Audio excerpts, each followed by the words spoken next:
So Jesus enters Jericho, and out of the corner of his eye, he catches a glimpse of a grown man, not a child. It was common for children to climb up into trees to see this sort of thing. But he looks up and he sees a grown man in a tree.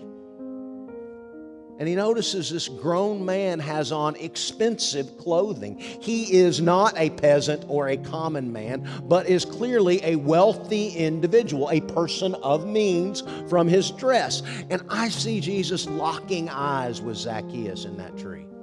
Locking eyes with Zacchaeus in that tree. And I think Jesus recognized him. He calls him by name. He must have recognized him because remember, Jesus was no stranger to Jericho.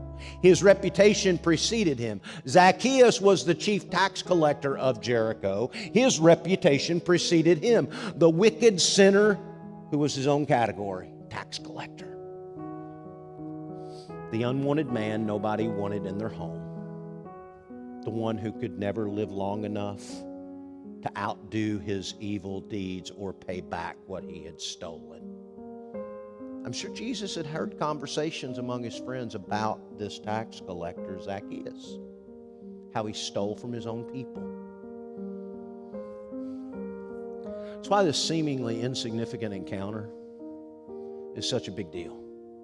Because see, even Gentiles who Luke wrote to, they knew about tax collectors. Nobody liked tax collectors. Nobody likes tax collectors. Even pagans didn't like tax collectors. This was an outcast like no other. Even the harlot with the alabaster jar was not kept from entering a home.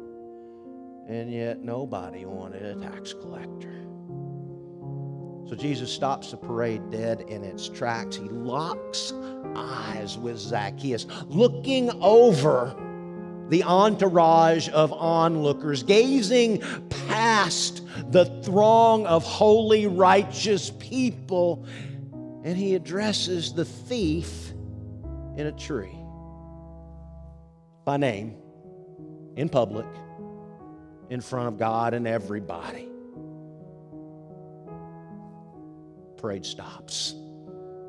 The only sound that can be heard is a gasp of disbelief as Jesus goes beyond the conversation, calling him out by name, goes beyond the invitation for him to come and join him and his disciples out loud for everybody to see. He says, "Hey, Zach, come down from there. I'm going to your house. Do you have a vacant seat at your table? Because I want to break bread with you today. I want to spend time with you today. Today, Zacchaeus, I am bringing holiness to your sinful table. I want to bless your house, Zacchaeus."